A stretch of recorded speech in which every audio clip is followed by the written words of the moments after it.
Hello students, कैसे हैं आप सब। वेलकम है आपका हमारे channel accounts with AKB IFM में। आज की वीडियो में हम बात करने वाले हैं 44 ADE सेक्शन और 44 ADA सेक्शन की एग्जाम्पशन किन लोगों को मिलती है, कौन लोग इसमें रिटर्न भर सकते हैं और इसमें क्या फ़ायदा है रिटर्न भरने का। तो इसी के ऊपर हम बात करेंगे। अगर आप हमारे चैनल पर नए हैं और आपने हमारे चैनल को अभी तक सब्सक्राइब नहीं किया तो आप हमारे चैनल को सब्सक्राइब कीजिए और वीडियो को लास्ट तक देखना ताकि आपको पूरी नॉलेज मिल सके। तो चलिए शुरू करते हैं।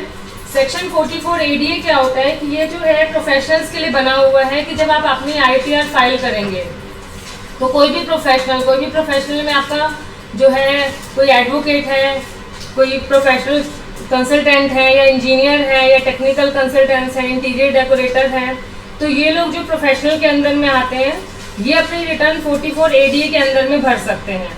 इसके लिए क्या कंडीशन होती है, लास्ट ईयर इसकी जो रिसिप्ट की लिमिट थी 50 लाख थी, अब इसको बढ़ा के 75 लाख कर दिया है। तो अगर आपकी जो है ग्रॉस रिसिप्ट 75 लाख तक है और उसके बाद जो आपकी प्रॉफिट है, इसमें क्या है कि मिनिमम आप 50% आपको प्रॉफिट जो है शो करना होता है। 50% से ज़्यादा कर सकते हैं बट 50% से कम प्रॉफिट नहीं दिखा सकते। तो अगर आपकी रिसिप्ट 75 लाख तक है और आप उसका 50% प्रॉफिट दिखाते हैं तो आप अपनी रिटर्न सेक्शन 44 ADA के अंदर में भर सकते हैं। इसमें रिटर्न में भरने से क्या होगा कि आपको बुक्स ऑफ अकाउंट्स मेंटेन नहीं करने पड़ते, क्योंकि आपने जो है अपना 50% प्रॉफिट दिखा दिया है। अगर आप उससे थोड़ा सा ज़्यादा भी दिखाना चाहें वो आप दिखा सकते हैं, आपकी मर्जी है, लेकिन आप उससे कम प्रॉफिट शो नहीं कर सकते।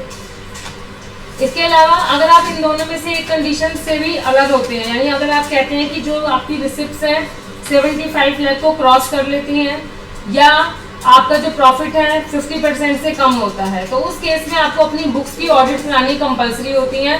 विदाउट ऑडिट आपकी रिटर्न फाइल नहीं होगी। अगर आप इन दोनों में से एक कंडीशन भी होगी कि अगर आपकी जो रिसिप्ट्स हैं, सपोज करो आपकी रिसिप्ट्स हैं 80 लाख की और आपका जो प्रॉफिट है वो आप 50% दिखाते हैं, तो भी आपको ऑडिट करनी जरूरी है। या फिर आपकी रिसिप्ट तो कम है लेकिन आप प्रॉफिट भी कम दिखा रहे हैं, 49% दिखा रहे हैं 50 से 50% ना दिखा के, तो भी अपनी बुक्स की आपको ऑडिट करानी कंपलसरी है। और एक बार इसमें अगर आप 44 ADA के अंदर में रिटर्न भरते हैं तो अगर आप ऑडिट के अंदर में नहीं आते तो 5 साल तक आपको इस स्कीम को लेना कंपलसरी होता है कि अगर आपकी रिसिप्ट जो है 75 लाख को क्रॉस नहीं करती हैं तो आप 5 साल तक इसी सेक्शन के अंदर में अपनी रिटर्न भरेंगे।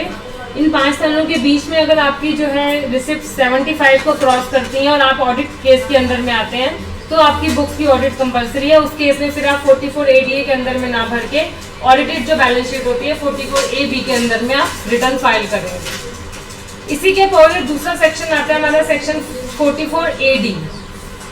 जो सेक्शन 44 ADA है वो प्रोफेशनल के लिए बना हुआ है और जो हमारा सेक्शन 44 AD है वो स्मॉल टैक्स पेयर, कोई भी इंडिविजुअल है, HUF है या पार्टनरशिप फर्म है, उनके लिए बना हुआ है। जो लोग इस चीज़ की रिडक्शन आपका जो section 10A, 10AA, 10B, 10BA और 80HH और 80RRP की जो है डिडक्शन नहीं लेते। इसके अलावा कोई भी बिजनेस जो कि playing, hiring, leasing of goods के ऊपर सेक्शन 44 A के अंदर में आता है, वो लोग भी 44 AD में रिटर्न नहीं भर सकते। या कोई जो है बिजनेस एजेंसी बिजनेस चला रहे हैं या कोई कमीशन वाले एजेंट हैं या कोई प्रोफेशनल है, तो उनको 44 AD के अंदर में भरने की परमिशन नहीं है। इसके अलावा जो स्मॉल टैक्स पेयर है 44 AD की कंडीशन क्या होती है कि जितनी भी आपकी सेल है उस सेल का आपको मिनिमम 8% प्रॉफिट शो करना होता है। जो भी आपकी सेल है उसको आपको 8% प्रॉफिट शो करना होगा मिनिमम। आप उससे ज़्यादा चाहें तो कर सकते हैं बट उससे कम नहीं कर सकते। अगर आप उससे कम करते हैं तो आपकी बुक्स की ऑडिट होनी कंपलसरी है, तब आप ऑडिटेड बैलेंस शीट के साथ ही अपनी रिटर्न फाइल करेंगे। और इसके अंदर में भी यही है कि अगर आप 44 AD को लेते हैं तो नेक्स्ट 5 ईयर्स तक आपको जो है इसी स्कीम के अंदर में रिटर्न भरनी होगी जब तक आप ऑडिट केस के अंदर में नहीं आते। अगर आप ऑडिट केस में नहीं आ रहे तो इस स्कीम से अलग रिटर्न नहीं भर सकते एक बार भरने के बाद। और अगर आप ऑडिट केस के अंदर में आते हैं और आपकी जो है टर्नओवर 3 करोड़ से ज़्यादा हो जाती है तो उस केस में आपको अपनी बैलेंस शीट की ऑडिट करा के फिर प्रॉपर आपको ट्रेडिंग P&L बैलेंस शीट बना के अपनी रिटर्न फाइल करनी होती है। तो आप समझ गए होंगे कि 44 AD और 44 ADA किनको लेना होता है और इसको लेने से क्या फ़ायदा होता है। इसी तरह की और नॉलेज के लिए आप हमारे साथ जुड़े रहिए। Thank you.